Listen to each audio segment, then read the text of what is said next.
to thee, maker of barley, feeder of cattle, carrier of ships, praise of all the gods.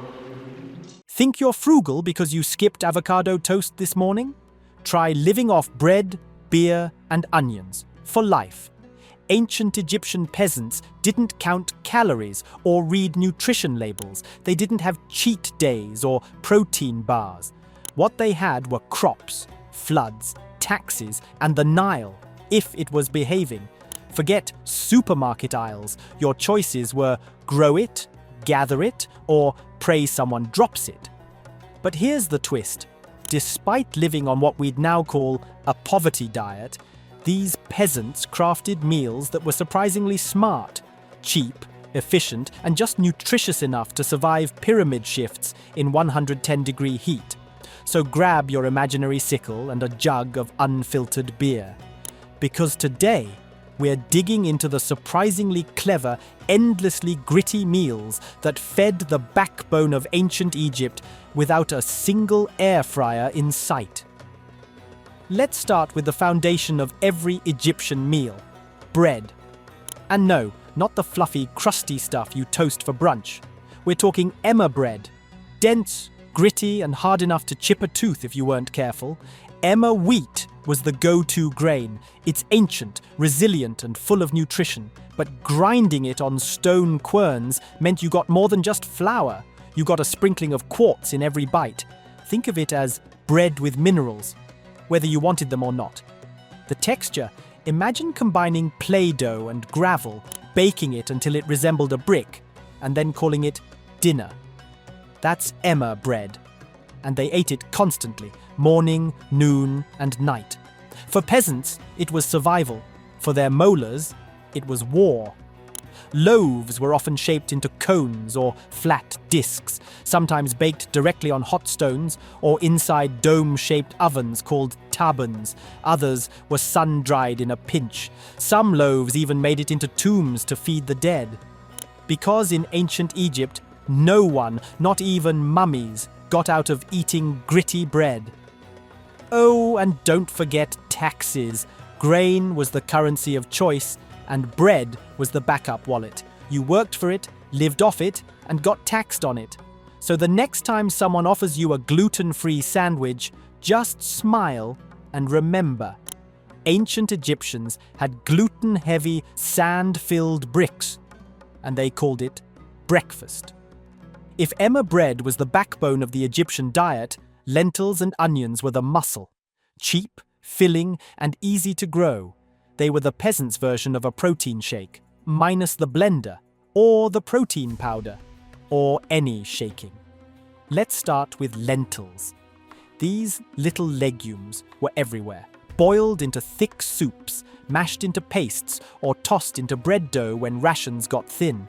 They were reliable, earthy, and surprisingly nutritious, rich in iron, fiber, and enough calories to keep a farmer swinging his hoe from dawn till flood season. And then came onions. Egyptians didn't just eat them, they worshipped them, literally. Some tombs feature offerings of onions as sacred gifts, meant to sustain the dead with their endless, eye-watering layers. But back among the living, onions were the flavor bomb in every peasant pot. Raw, roasted, stewed. Whatever you could do to make emmer bread less emery, onions were there. They added tang, bite, and a brief moment of joy between mouthfuls of sand. And combined, lentils and onions made a full, hot, budget-friendly meal that stuck to your ribs and your breath. Sure, it wouldn't win any Michelin stars, but it kept you alive, upright, and just miserable enough to keep the gods happy. And bonus, no refrigeration needed. You could prep it in the morning, forget it in the sun, and still eat it for dinner. Convenience food, 2500 BCE style. Forget wine pairings or craft IPAs. In ancient Egypt, beer wasn't a weekend treat. It was the water bottle, the lunchbox, and the after-work unwind, all rolled into one murky, sludgy, nutrient-packed jug. But don't picture frosty glasses or golden lagers. Egyptian beer was thick, more porridge than pilsner. Made from partially baked bread soaked in water and left to ferment, it came out cloudy, lumpy, and often needed to be chewed before swallowing. Still, it was magic in a jar. It was safer to drink than Nile water, which came with bonus parasites, full of calories and rich in B vitamins. One scholar even called it liquid bread, because yes, it was basically bread that forgot to solidify, and peasants drank it constantly. Breakfast beer, work break beer, bedtime beer, even kids had their own weaker versions, not because Egypt was full of tiny alcoholics, but because beer was nutritional, a food group in a jug. It also had religious weight. Beer was offered to gods, poured in rituals and given to the dead, because nothing says eternal peace like a post-mortem pint. Was it delicious? Probably not. Was it necessary? Absolutely. So if you ever feel bad about skipping your green smoothie, just remember, the people who built the pyramids ran on onion stew and chunky beer, and they didn't complain once, probably because their mouths were full. When you think peasant snack, your mind probably doesn't jump to dessert, but ancient Egyptians had their version of a sweet treat, and it grew underground. Enter the tiger nut. No, not a nut, and no, there were no tigers involved. These little wrinkled tubers, also called chufa, were one of the most prized snacks in ancient Egypt, especially among peasants who couldn't afford much else. Why? Because tiger nuts were sweet. Not candy bar sweet, but naturally sugary with a nutty twist.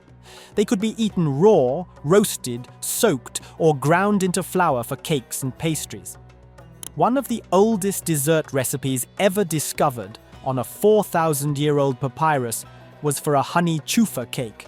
That's basically the ancient Egyptian version of a cupcake. But tiger nuts weren't just tasty, they were tough survivors. They thrived in sandy soil, barely needed water, and stored for months without spoiling.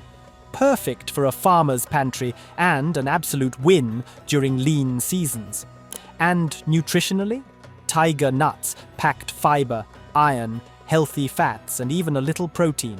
Modern dietitians now call them a paleo superfood. But back then, they were just the thing you snack on when bread and lentils feel too serious. So next time someone says ancient diets were boring, tell them about tiger nuts. Because any civilization that figured out how to make cupcakes from tubers deserves your respect. They floated like royalty, bloomed with symbolism, and got roasted like popcorn. Yes, we're talking about lotus and water lily seeds, the humble, crunchy underdogs of ancient Egyptian snacking. These weren't just pretty flowers for temple ponds. Beneath all the petals and poetry were seeds, known as sizizines, that kept peasants going when other crops ran dry. Think of them as the ancient Egyptian trail mix, compact, energizing, and conveniently growing right where people bathed, washed clothes, and prayed for flood season to behave. The blue lotus, Nymphaea caerulea, wasn't just sacred, it was functional. Egyptians collected the seed pods, dried the seeds, and either roasted, boiled, or ground them into flour. You'd get cakes, soups, or a handful of crunchy goodness that wouldn't spoil in the sun. These seeds were nutritional gold, protein, starch, and healthy fats, all packed into something you could scoop out of a river. No field needed, no ploughing, sowing, or weeding. Just paddle out, grab some seeds, and boom, snack secured. And while the spiritual folks were busy worshipping the lotus as a symbol of rebirth and the sun god Ra, the peasants were tossing it into stews. Divine and delicious. So the next time you admire a blooming water lily, remember, ancient Egyptians weren't just gazing at beauty. They were figuring out how to eat it. If you've ever yanked a leafy green out of your garden and tossed it aside as a weed, congratulations, you just threw away a scrumptious meal for an ancient Egyptian peasant. Because for Egyptian peasants, Purslane, mallow, and wild mustard greens weren't nuisances. They were nutrient-packed survival tools that grew anywhere, didn't need farming, and asked for nothing but a little sun and neglect. Let's start with purslane.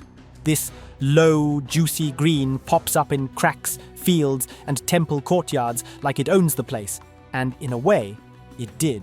Loaded with omega-3 fatty acids, vitamin C, and iron, purslane was basically the ancient Egyptian multivitamin, in salad form.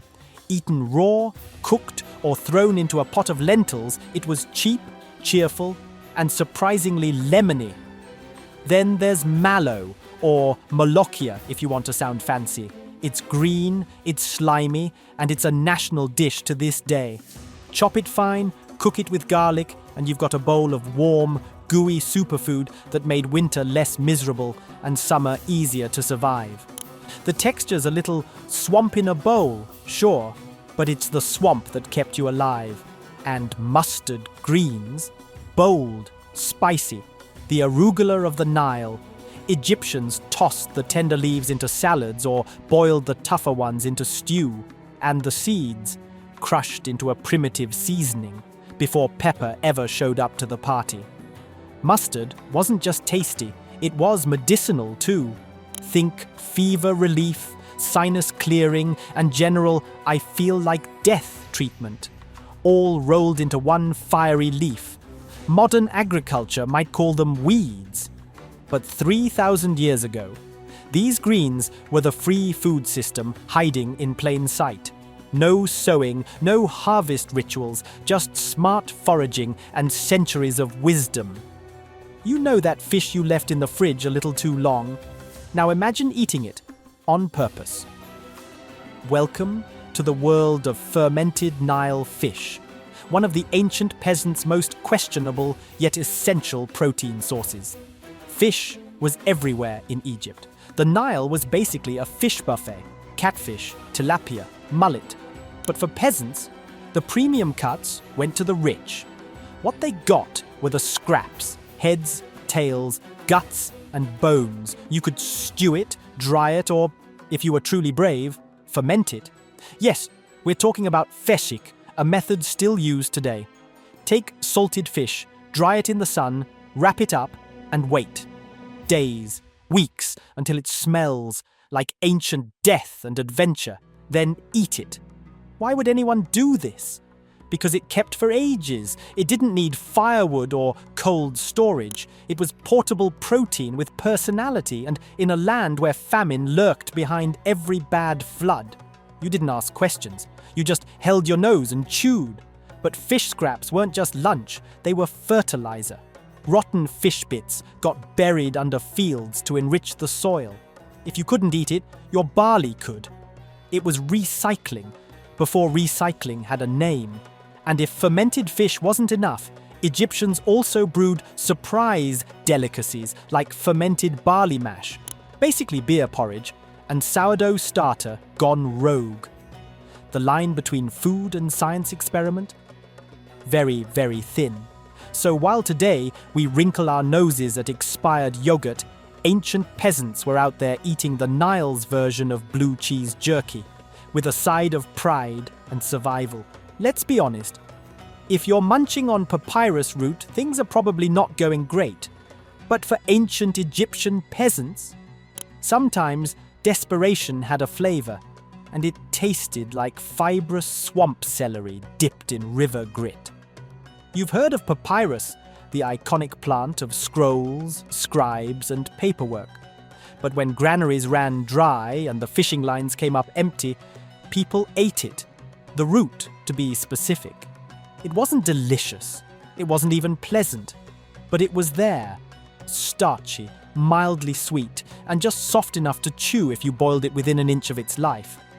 And papyrus wasn't alone in the "do we have to eat this" category. Cyperus rotundus, also known as nutgrass, was another weedy root that occasionally made it into the pot.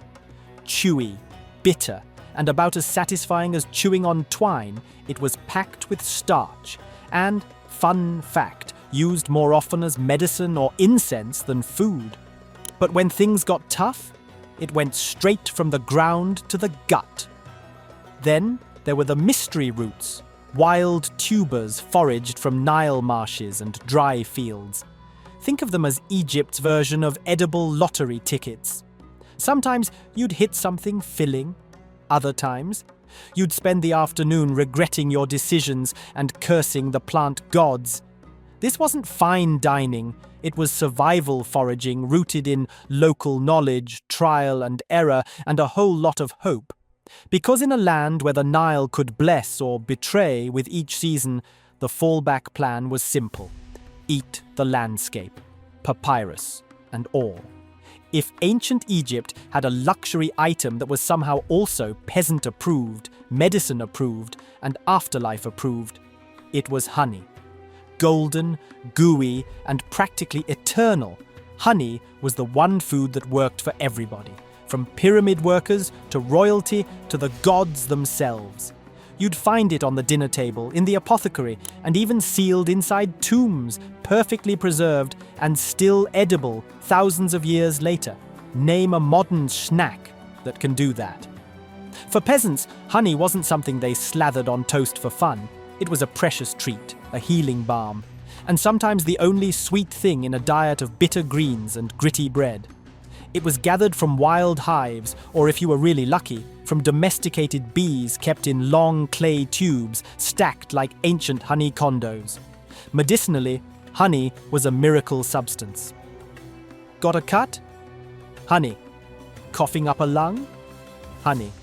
Burned your hand on the oven? You guessed it. Honey.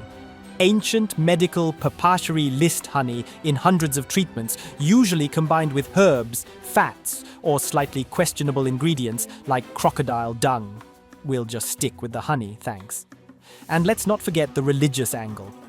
Honey was sacred, an offering to the gods, especially Ra, the sun god, because of its golden glow. It even shows up in spells, mummification rituals, and funerary texts. Basically, if you weren't eating it, someone was embalming your uncle with it. In the grand menu of ancient Egypt, honey wasn't just a sweetener.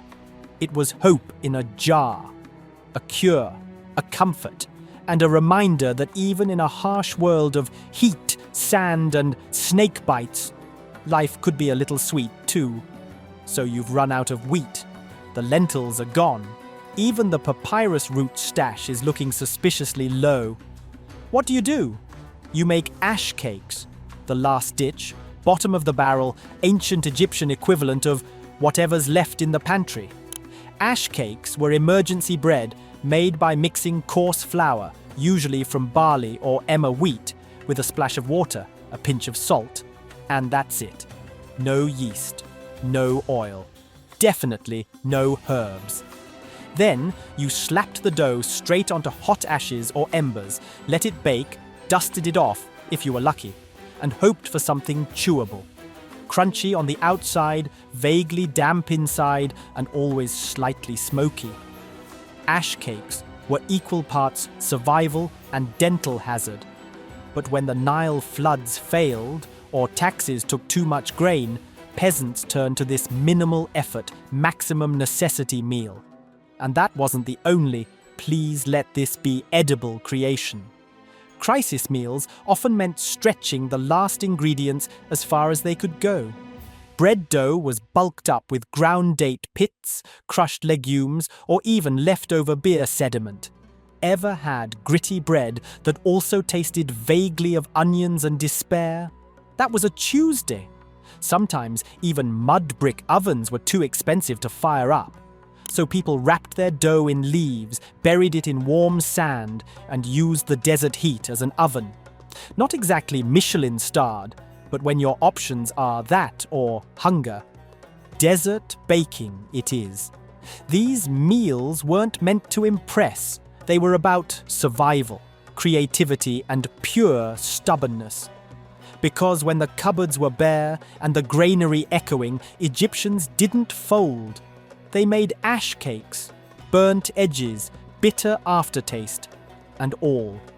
If ash cakes were the bottom of the barrel, then this next category was what you found under the barrel. the wild, the weird, and the uninvited. Because when the pantry was empty and the fields were bare, ancient Egyptians didn't give up. They went foraging. Wild grains like panic grass, stray emmer, and volunteer barley were scavenged from riverbanks and floodplains, not grown, not owned, just gathered. It wasn't much, but every handful could be ground into flour, stretched into porridge, or baked into whatever passed for bread that week.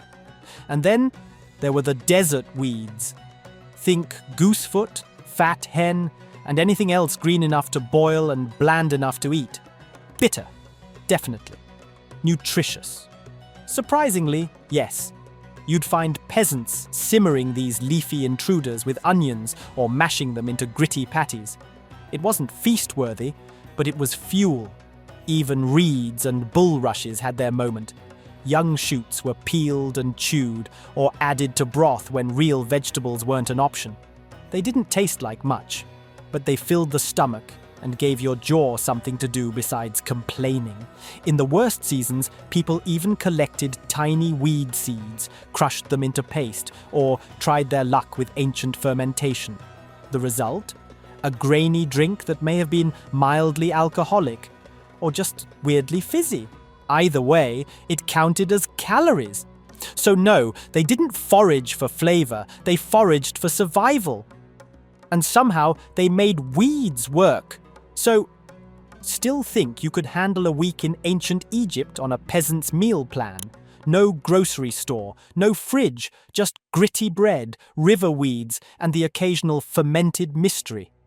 And yet, somehow, they survived.